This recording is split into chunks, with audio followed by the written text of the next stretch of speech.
ఇప్పుడు తరిగొండ వెంగమాంబ వారి యొక్క అక్కడ జీవ సమాధి ఉన్నది అవును. అని అంటారు. మీరు వెళ్ళారా గురుగారు? అక్కడ చూసారా? వెళ్ళాను.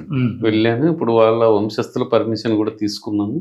ఇప్పుడు 8 చాప్టర్లు స్వామి రాపిచ్చారండి. అమ్మవారు తరిగొండ వెంగమాంబ వారు రాపిచ్చారు. ఇంకా 10 చాప్టర్లు రాయాలండి. 18 చాప్టర్లు. అది నేను డిసైడ్ చేసేది ఏముండదు. మా నాన్నగారు ఆయన డిసైడ్ చేస్తాడు. ఇన్ని చాప్టర్లు ఇండెక్స్ రోజే డిసైడ్ చేసేస్తాడు. అందులో ఆమె చరిత్ర కూడా మంచి ఘనమైన చరిత్ర అండి.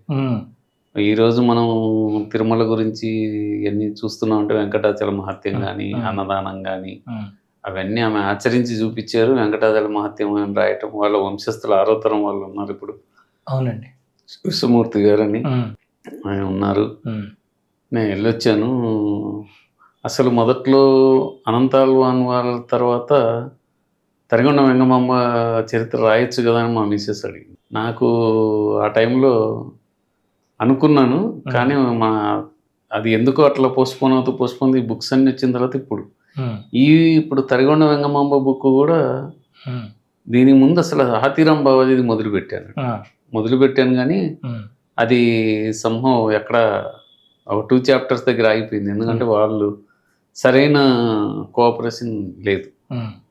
అంటే అక్కడ కొద్దిగా హాతీరాం బావాజీ బంజారా అని ఒకటి, అల్లేమో ఉత్తరాది బ్రాహ్మణ్ అని ఒకటి, ఇట్లా వాళ్ళ మఠం వాళ్ళు, ఇది కొద్దిగా కాంట్రాడిక్టరీగా ఉంది, అది కాంట్రవర్సరీగా ఉంది. అయోధ్యలో ఆయన విద్యాభ్యాసం జరిగిందండి హాతీరాం బావాజీది. మన విద్యాకుండ అనేది, ఆ విద్యాకుండ దగ్గర ఎక్కడైతే రామలక్ష్మణులు విద్యాభ్యాసం చేశారో భరత శత్రుఘ్నులు, అక్కడ విద్యాకుండ అనేది, అక్కడ వీళ్ళ హాతీరాం బావాజీ వాళ్ళది మఠం ఉందండి. హాతీరాం బావాజీతో పాటు ఇంకో 3 విద్యార్థులు కూడా ఉండేవాళ్ళంట. వాళ్ళు అక్కడ వాళ్ళ గురువు గారు పంపిస్తే తలా ఒక దిక్కుకు వెళ్ళారు. ఎవరెవరు ఎటు వెళ్ళారు ఏంటి, ఈయన ఎక్కడికి వచ్చింది, అదంతా అక్కడ వాళ్ళ దగ్గర ఉందండి హిస్టరీ. బట్ నేను అది ప్రొవైడ్ చేయటానికి వాళ్ళేమో ఫోన్లలో పలకటంలా, నేను వెళ్ళన్నా కలెక్ట్ చేసుకోవాలి. ఇక్కడ వీళ్ళకి సరైన పూర్తి అవగాహన లేదు. ఏదో సినిమా తీశారు కానీ సినిమా కూడా కరెక్ట్ కాదు. అది అసలు జరిగిన స్టోరీ వేరే ఉంది. కొరసే సినిమా అంటే కమర్షియల్ అనుకోండి, దాన్ని వాళ్ళు ఆ విధంగా తీయకపోతే జనాలు చూడండి. అన్నమయ్య సినిమా అయినా అంతే కదా. ఇప్పుడు వెంగమాంబ చరిత్ర మనం వెళ్ళినప్పుడు అంటే అక్కడ స్వామివారిని ఏ విధంగా ఆవిడ కలవడం జరిగింది, అంటే ఎట్లా అది ఇప్పుడు 8వ చాప్టర్ రాశానండి. అసలు ఆమె మహాలక్ష్మీదేవి అమ్మవారి ప్రసాదం అంటే మహాలక్ష్మీదేవి అంటే ఈ బుక్ రాసేటప్పుడు నాకు అది నేను చెప్పాను కదా, ప్రతి బుక్లో ఇట్లా కనిపిస్తుందండి. ఈ బుక్ రాసేటప్పుడు మహాలక్ష్మీదేవి అమ్మవారు స్వామిని ప్రశ్నిస్తారన్నమాట. నాకు ఇప్పుడు అక్కడికి నా వరప్రసాద్ అని ఒక ఆమెను పుట్టించి నీకు సేవలు చేయాలని ఉంది అని ఆమె అడిగితే, అదేంటి నువ్వు ఆల్రెడీ నాకు అన్ని సేవలు చేస్తున్నావు కదా శ్రీ సతిగా అని స్వామివారు అడగటం.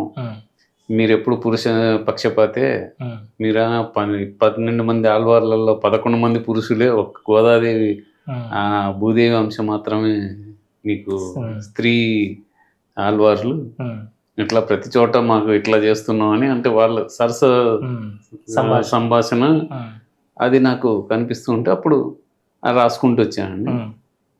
మీరు కరెక్ట్ రైట్ టైంలో అడిగారు. యాక్చువల్గా ఇప్పుడు స్వామివారు ఇప్పుడు రాసిన చాప్టర్లో స్వామివారు తరిగొండకి ఆమెను చూడటానికి వస్తుంటారు, కానీ ఆమెతో మాట్లాడరు. తన చూపులతోనే ఆమె జ్ఞానాన్ని ప్రసాదిస్తూ ఉంటారు. అంటే ఒక ఆంజనేయ స్వామి విగ్రహం ఉందండి మన అక్కడ లక్ష్మీ నరసింహస్వామి టెంపుల్లో. ఆ విగ్రహం బ్యాక్ సైడ్ ఒక గుహ ఉంది, గుహ మార్గం ఉంది. అక్కడి నుంచి స్వామివారు వచ్చేవారు. అంతవరకు వచ్చింది. ఇంకా దీని తర్వాత నెక్స్ట్ ఫర్దర్గా పుష్పగిరి పీఠాధిపతి రావటం అవన్నీ కొద్దిగా మళ్ళీ రాయాలి.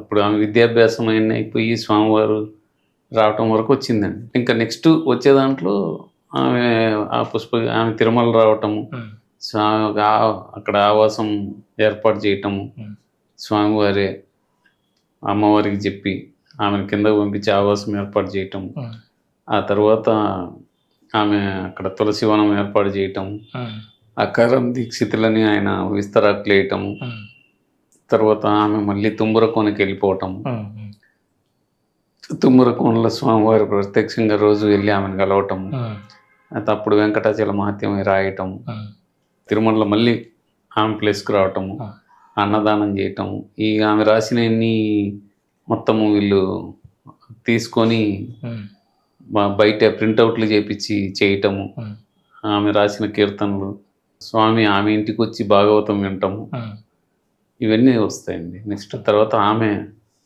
బుక్ పేరు కూడా మాతృశ్రీ తరిగొండ వెంగమాంబ సాఫల్య జీవిత చరితము అని రాపిచ్చారండి స్వామి.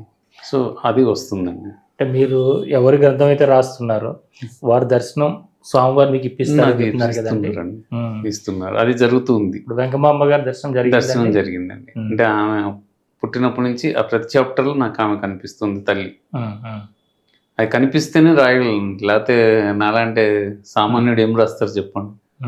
మనము ఏదైనా రాయాలి అంటే ఒక టాపిక్ 100 పేపర్లు పక్కన పడేస్తాం చుట్టి, రాసేసి ఇట్లా కాదు అని ఒక లెటర్ రాయాలన్నప్పుడు. అటువంటిది ఇంత పెద్ద పుస్తకం రాయాలి అంటే ఎక్కడ కొట్టివేతలు లేకుండా అంటే అదే స్వామివారి అనుగ్రహం అంతే. తిరుమల మీరు నెలకు ఒకసారి వెళ్తారండి? 2 నెలలకు ఒకసారి వెళ్తాం. ఇప్పుడు రేపు పంచమి తీర్థంకు అమ్మవారికి అనంతల్వం తోటలో పసుపు వేస్తామండి ప్రతి రథసప్తమికి. ఇప్పుడు ఆ పసుపు తవ్వి ఆ మొక్కలన్నీ శుభ్రపరిచి స్వామివారి తరఫున కిందకి అమ్మవారికి పంపిస్తాం. అది అంతకుముందు ఉండేదంటండి, కొన్ని 100 సంవత్సరాల కిందట ఉంది. తర్వాత టోటల్ క్లోజ్ అయిపోయింది ఆ ప్రాసెస్. మళ్ళీ స్వామివారు అమ్మవారికి ఇష్టమైంది, స్వామివారికి ఇష్టమైంది లేదు కానీ ఆయన మళ్ళీ 4 సంవత్సరాల నుంచి ఇది 5వ సంవత్సరం పసుపు పెట్టడం పంపించటం. ఆ రథసప్తమికి నాటితే అది అక్కడ ఆశ్చర్యకరమైన విషయం ఏంటంటే అసలు అది పోయింది అనుకుంటాం, ఎందుకంటే సీజన్ కాదండి. జూన్ జూలైలో నాటాలి పసుపు. మేము జనవరి ఫిబ్రవరిలో నాటేస్తాం, మే జూన్ వరకు అవి రావు. మాకు టెన్షన్, ఎందుకంటే నవంబర్ డిసెంబర్లో పంచమి తీర్థం వస్తుంది. అది కానీ చిన్నగా మొలకలు మొదలవుతాయి.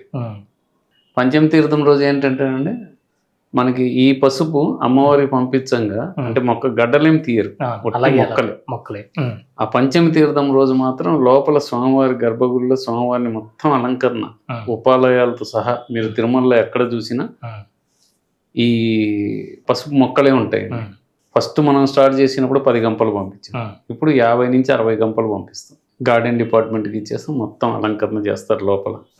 అది ఆ రోజు మేము చూసుకొని మా నాన్నకి చేరింది, మా అమ్మకు చేరింది అనుకుంటాం. ఇది ఆగిపోయిన దాన్ని మళ్ళీ 5 years నుంచి ఇది 5th year అండి. అది ఒక కార్యక్రమం స్టార్ట్ చేసాం.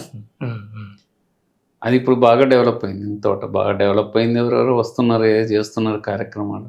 బట్ స్టిల్ నేను కూడా నాకు చేతనైంది వాళ్ళు చేయించింది చేస్తున్నా. ఇప్పుడు మీరు రాసిన ఈ తరిగొండ వెంగమాంబ దీంట్లో ఆవిడని ఎంతోమంది పరీక్షలకు గురి చేశారు, అసలు తిరుమలలోనే ఉంచకుండా పంపించేద్దాం ప్రయత్నం చేశారు, అలాంటి విషయాలు ఏమైనా వచ్చినాయి? అది ఉందండి. ఒకసారి రథం ఆమె ఇంటి దగ్గర ఆగిపోతుంది, ఆమెను రానివారు స్వామి దగ్గరికి. అట్లానే అకారం దీక్షితులు అని చెప్పేసి ఆయన వెంగిలి ఇస్తరాకులు వేస్తారు, వాళ్ళు ఆమె శాపం ఇస్తుంది వాళ్ళకి. వాళ్ళ వంశస్థులు కూడా ఉన్నారండి పైన, వాళ్ళ వంశంలో ఒక్కరే నిలబడతారు ఎప్పుడైనా, వాళ్ళ వంశస్థులు ఒక్కరే ఉంటున్నారు.